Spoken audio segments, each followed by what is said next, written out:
রাষ্ট্রের মধ্যে ডিভোর্স না হলেও একটা পিসফুল সমাধান মনে হয় এবার আসা উচিত।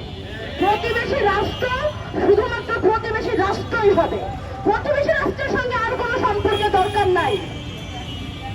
কেন ভারতের বিরুদ্ধে কথা বললে আমাদের শুনতে হয় পোস্ট ডিলিট করো, না হলে সমস্যা হবে? কিসের সমস্যা হবে? বাংলাদেশে বসে ভারতের বিরুদ্ধে কথা লিখলে সমস্যা তো হয়েছিল। আবরারকে পিটিয়ে এত বেশি পেটানো হয়েছিল, আবরার মারা গেছে।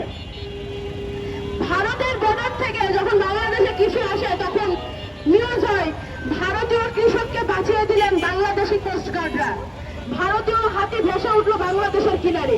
আর বাংলাদেশের মানুষ ভারতীয় বর্ডার পার হলো কি হলো না, লাশ ঝুলতে দেখা যায় কাঁটাতারের সাথে। দুই প্রতিবেশী রাষ্ট্রের সম্পর্ক কি এরকম হতে পারে? আমরা ভারতের সাথে এই সম্পর্ক আর চাই না।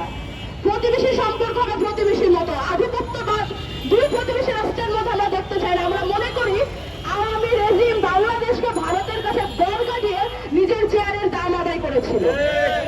নতুন বাংলাদেশের চেয়ারও হবে স্বাধীন, বাংলাদেশের মানুষও হবে স্বাধীন। বাংলাদেশের বুকে দাঁড়িয়ে যে কোনো যৌক্তিক সমালোচনা করা যাবে, সেটা শাসকের হোক বা রাষ্ট্রের হোক।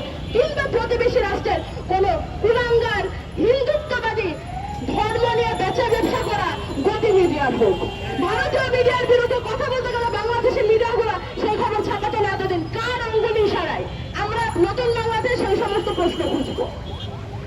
ততদিন পর্যন্ত স্বর্ণা দাসের বা ফেলানির হত্যার সুবিচার হবে না, যতদিন পর্যন্ত আর বাদ বাকি অবিচারের সুবিচার পাওয়া যাবে না ততদিন। যদি স্বর্ণা দাসের বিচার আদায় করতে হয়, তাহলে ভারতের সাথে বাংলাদেশের যত ধরনের অধস্তন সম্পর্ক রয়েছে এই সবগুলো সুবিচার হওয়া লাগবে। আমাদের পানি বন্টন সুবিচার হওয়ার, আমাদের পানির ন্যায্য হিস্সা লাগবে, আমাদের পররাষ্ট্র নীতি পাল্টাতে হবে। বাংলাদেশ থেকে গণহত্যাকারী পালিয়ে গিয়ে কিভাবে ভারত আশ্রয় নিতে পারে কোন গণহত্যাকারী, এই প্রশ্নের উত্তর ভারত সরকারকে দেওয়া লাগবে। ভারত সরকার নাকি তার সেনাবাহিনীকে বলেছে বাংলাদেশের অবস্থার দিকে নজর রেখে প্রস্তুতি গ্রহণ করতে। বাংলাদেশের মধ্যে কি হচ্ছে না হচ্ছে আমি বাংলাদেশের বুকে দাঁড়িয়ে থেকে বলতে চাই, ভারত সরকার আপনার সেনা নিয়ে মাথা ব্যথা থাকার কোনো কারণ নাই। আপনি আপনার দেশের আন্দোলন সামলান, বাংলাদেশ নিয়ে আপনার চিন্তা করতে হবে না। আমরা আমাদের দেশ ঠিকই সাজিয়ে গুছিয়ে নেব। আর আপনি যে গণহত্যাকারীকে আপনার দেশে আশ্রয় দিয়েছেন সেই প্রশ্নের জবাব দেওয়ার জন্য প্রস্তুত হন। বাংলাদেশের মানুষ এখন আর আপনাদের কাছে বর্গা দেওয়া নয়।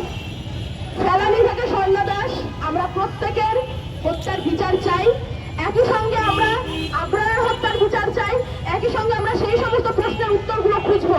কেন বাংলাদেশের বুকে এতদিন ভারতের বিরুদ্ধে কিছু বলা যেত না?